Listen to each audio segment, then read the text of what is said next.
So how to become a more motivated person? The first thing is find purpose in everything that you do. Find purpose in everything that you do. And when you go to the gym, remind yourself of why you're going to the gym. Find purpose in everything that you do. Your attitude determines your altitude in life. Okay? If you have a good attitude towards something, you will feel more motivated and inspired to do it. Who is in charge of the attitude? If your mentality is, oh, I got to go to another Wednesday session, oh, I got to dress up. That's a crap attitude. That's going to give you crap results. Change. Remember, who you become is a process of your thoughts becoming your beliefs becoming your self-talk, your self-talk becoming your attitudes, and your attitudes becoming your behaviors, which done long enough becomes your habits. But it's a process, and it starts with the first thing that you can control the most, your thought. There's so much studies that I can bring up, so many scientific studies that prove your self-talk and your thoughts have such an effect on your immune system, on something. If I send someone to your house every day just to crap on you, just tell you how bad you are, make fun of you, how long do you think it would take before you get depressed? How many days? Because some of you have that person living right there. And they're living rent-free. Because they don't help you pay rent. They actually help you not pay rent. And you just allow it. You just talk shit to yourself all day and no one's there to even stop it. But if I sent a stranger to your house that said half the stuff that you say to you, you will get in a physical fight with them. How dare you speak to me this way? Dude, you literally speak to yourself that way all the time. But I'm telling you, the easiest thing to control is your thoughts and self-talk. Meanwhile, it's easy? Yeah, it is. Watch. Think of a pink elephant. Was that hard? Did you have to have a psychic ability? But you know what happens is you get comfortable thinking a certain way. You get comfortable talking to yourself in a certain way. So then it's out of your comfort zone to change. So it takes discipline. It takes commitment. But if you do it long enough, you won't recognize the person you used to be. I can't recognize who I used to be anymore. I cannot even imagine the thoughts that I had. I had so much anxiety when I was a kid, guys. I couldn't even go into an elevator by myself. I can't even recognize that person anymore. But I chose to take ownership and take responsibility for it. Oh, but Nima, it's hard. So what? If it's worth it, then do it. And how long is it going to take? 3 months. For 90 days, you develop a certain way of thinking, a self-talk. It's there forever. Set deadlines. The more urgency you have to do something, the more likely you are to do it. Why would you be motivated if there's no timeline to get something done? So you got to have deadlines for yourself, and you have to keep yourself accountable to those deadlines.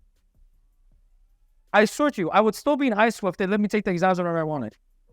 I would literally be in grade 7 right now. Oh, I'll do it next week. No, I'll do it next week. I'll do it next week. But the fact that they made me take an exam at a certain time is the reason I graduated. Some of you have been stuck in a certain grade of life and you're not going to graduate because you're not setting deadlines for your exams. And I'm being figurative, not literal. Take action. Remember, action leads to motivation, not the other way around. Be a great coach for yourself. No one wants to play on a team with a discouraging and demotivating coach. If I came here and told you how bad you're all the time, I made fun of you and criticized you, none of you would show up anymore. 1 week I do that. If 1 week I came up here and just started making fun of everyone, roll by roll, all of you would leave and never come back. But you do that to yourself all the time. You're like, I don't know why I'm depressed. I'm not motivated. Think about the things that you allow yourself to say to you. Your self-talk is your coach within. Make sure it's motivating and encouraging. See, every time when you don't do something and you shit on yourself for it, it just makes it less likely you're going to do it next time. Because what happens is your brain goes, every time we get close to this thing, we feel so bad because we don't do it. Some of you don't go to the gym because you beat yourself up too much for not going to the gym. Oh, Nima, I thought you have to be a great coach. A great coach doesn't beat the hell out of you. A great coach encourages you. Hey, you didn't go to the gym today. What can we do tomorrow to make sure you go to the gym? Can we wake up earlier? Can we get you a better routine? Maybe you should put your gym clothes away. Maybe we should do this. Maybe we should get a personal trainer. That's what a good coach does. A good coach doesn't go, see, you're such a lazy person. You're never going to achieve anything. If you coach yourself like that, you're not going to want to play for your team. Remind yourself of your goal and keep yourself accountable. The reason they make the scoreboard so big for every sport is so that they know exactly what the score is. You got to keep you accountable. If you just set a goal and never think about it, that becomes a New Year's resolution. How many people actually achieve their New Year's resolution? Because they think about once a year. And you know what they think about the next year? Well, I should have done that last year. But God forbid they wake up in the morning and take 30 seconds just to write their goal down. Reward yourself appropriately. The dopamine receptors, the way they work, right, is it's based on how you reward yourself. So positive and encouraging self-talk is a great way to reward yourself and pat yourself on the back. The main reason why people lose motivation is because they do something good and they crap on themselves for it. So they'll do an invite and the person says no. They go, oh, see, they said no. I'm so bad at inviting people. Why would you invite people again? They go take an exam and they fail and they go, see, I knew I couldn't get the license. I'm so stupid. I can't get anything done. Why would you study again? You go to the gym and you come back and you go, I still didn't lose weight. It's never going to happen for me. Why would you go? You laugh, but people literally talk to themselves that way. You go to a social gathering and you're scared to talk to me. You go, see, that's why I should never leave my house. Remember, negative self-talk interrupts the reward system after you take action. This is why it's so important to change your self-talk. So when you do something good and then you talk negatively to yourself, you just killed all the dopamine you could have gotten. It's all gone. Does that make sense? So when you go read a book and you go, I didn't understand anything. I'm so stupid. No point in you reading books anymore, guys. Because now every time you read a book, it becomes this hell thing that you're going through. You have to change your self-talk. If there's one thing you do after this, change the way you talk to yourself. I'm so glad some of you don't have teams. Because if you're going to talk to your team the way you talk to you, you're going to have a lot of people that are going to be very upset. Change. Celebrate, but don't celebrate too big all the time. You should celebrate your wins. You should pat yourself on the back. But if you go too hard on every celebration, what happens is your baseline dopamine keeps going higher. So you keep needing to do something bigger and bigger to make it happen. Does that make sense? So celebrate, but don't celebrate everything. Right? You go to the gym 3 days in a row, pat yourself on the back. Man, I'm being so consistent. Great. That's enough. You don't need to throw a party. You don't need to have a cheat day and eat the whole fridge. That's what some of you do. Some of you go to the gym for the week, and then on the Sunday, it's over. All that calories that you burn is right back. And you actually have the right to get upset at the scale. Oh, how come I didn't lose weight? What happened on Sunday, dude? Switch up when you reward yourself. This is the casino method. Why do people get addicted to gambling casinos? Because you don't always get rewarded. Does that make sense? Sometimes you gamble and you lose a lot of money, yes or no? But the once or twice or 3 or 4 times that you did win, that's what keeps you coming back. So they have a reward system that is very creative. It rewards you not all the time, but it does reward you eventually. Oh, it's $5, but that $5 wasting, add one more zero and it's 50. 2 more, it's 500. Let me go one more time. Right? But that's how Instagram gets you, by the way. Right? You see how your apps go you haven't been here for a long time. You should come back. Yeah, dude, I'm getting shit done.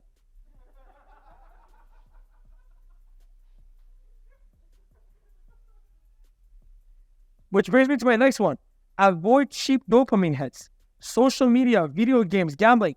Look, if you're getting all your if you feel like a winner because you're a Call of Duty freaking champion and your clan thinks you're the boss, why would you win in business? If you feel like the shit because you're winning on a video game, you're not going to win in real life. When I was 18, 19, I was a freaking master of FIFA. No one cared. I swear to God, no girl ever came up to me and was like, dude, you're good at FIFA. We got to go out. We need to go on a date immediately. I didn't know you could score 3 goals a game. But some of you get fake wins, fake dopamine hits through random people who you don't even know liking your stuff, through video games.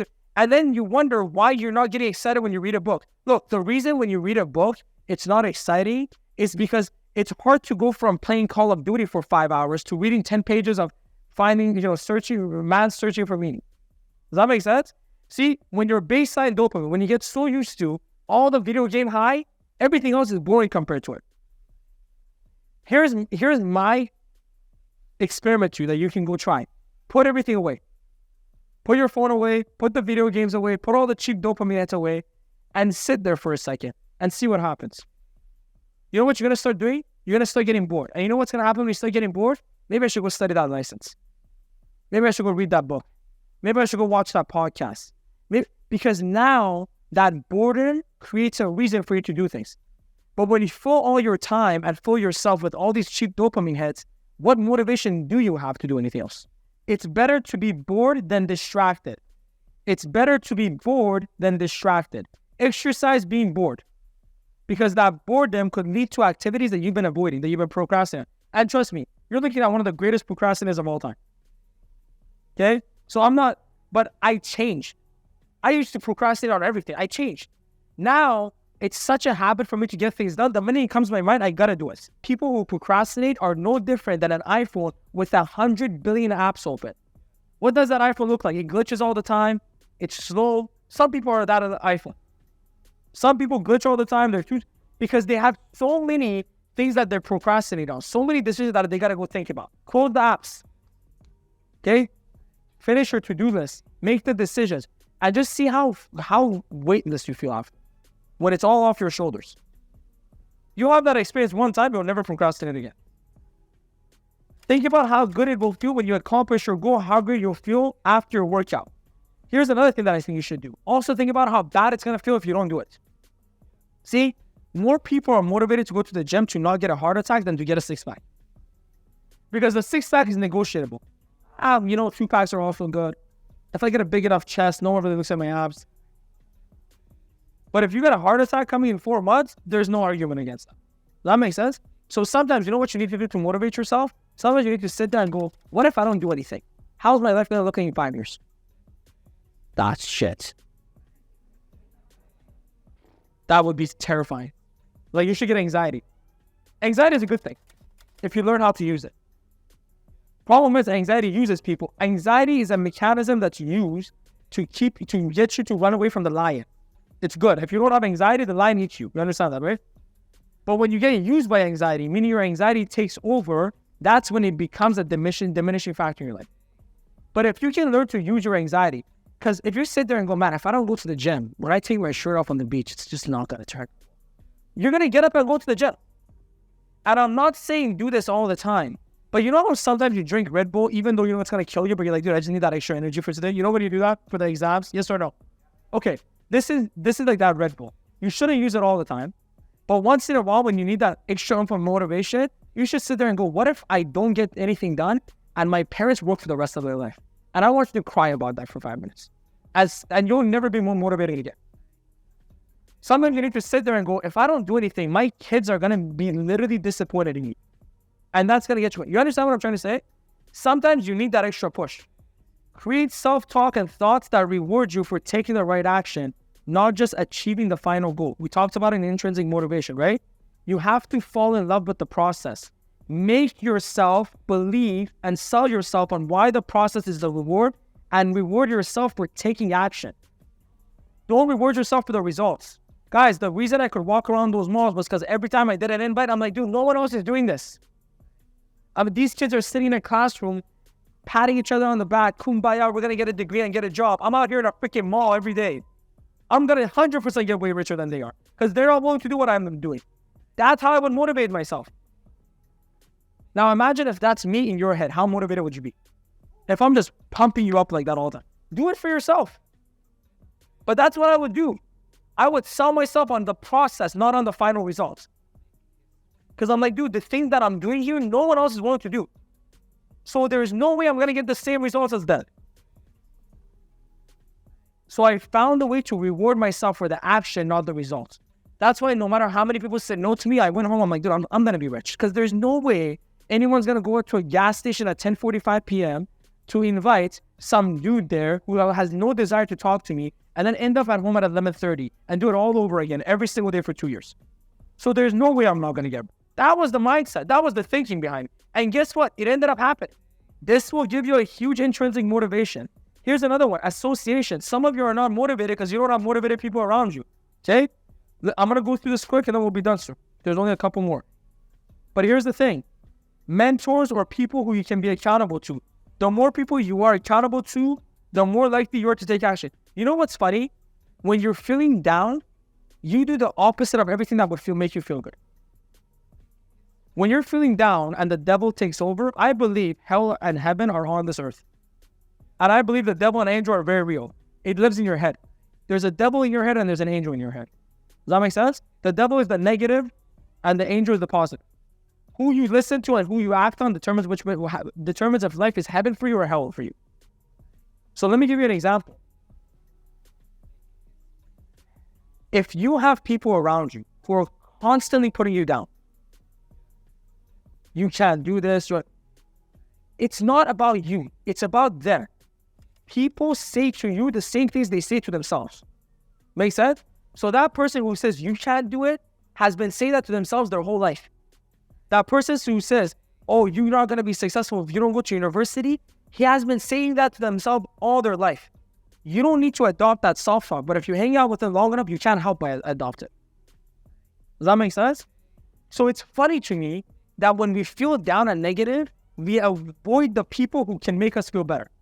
We avoid our mentors. We avoid the positive. You know what? And here's what the devil tells you.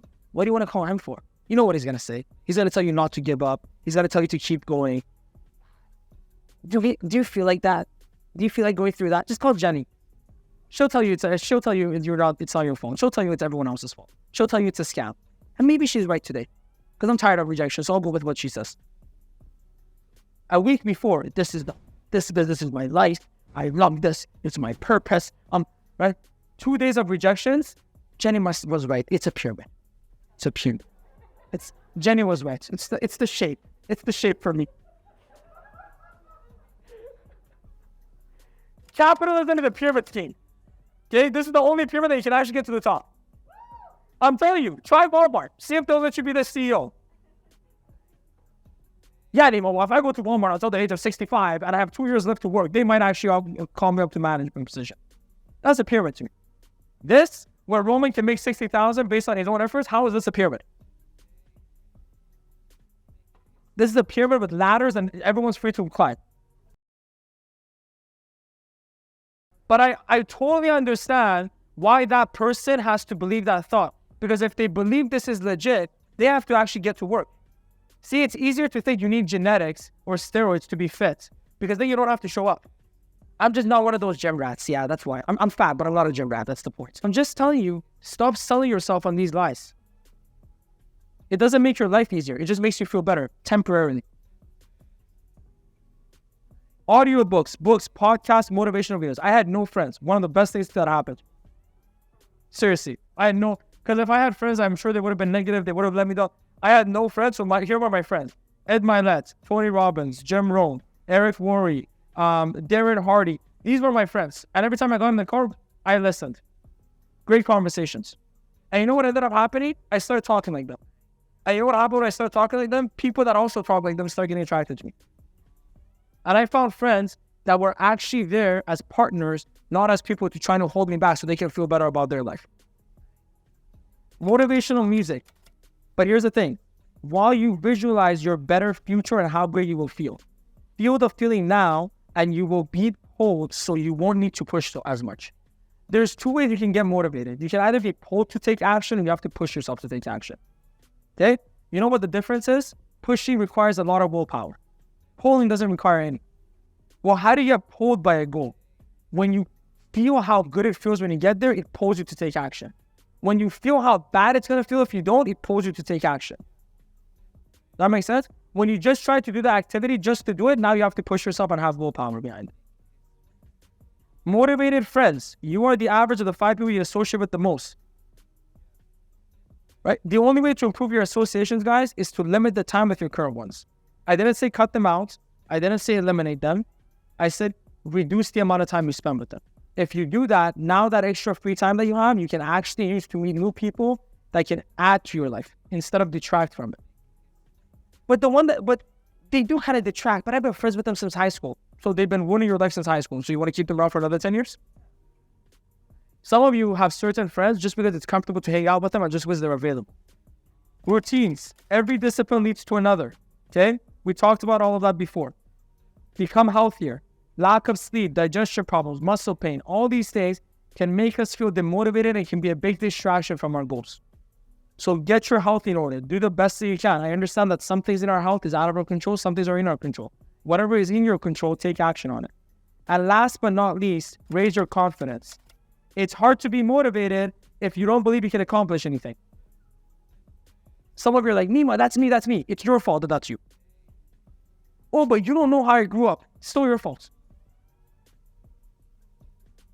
We talked about it. You got to take 100% responsibility. If you're going to blame your childhood, if you're going to blame your friends, if you're going to blame this, there is no hope for you. Some people live their life based on things that happened to them in 1999. Guys, it's 2023. Move on. But you are in charge of raising your confidence. Well, Nima, how do I raise my confidence? Change your thoughts and self-talk. That's number one. Number two, start keeping the promises you make to yourself. Let me ask you a question. If I'm your friend and I say, hey, let's go to the gym tomorrow, and you go, yeah, let's go, and I don't show up, do you trust me more or less? Okay.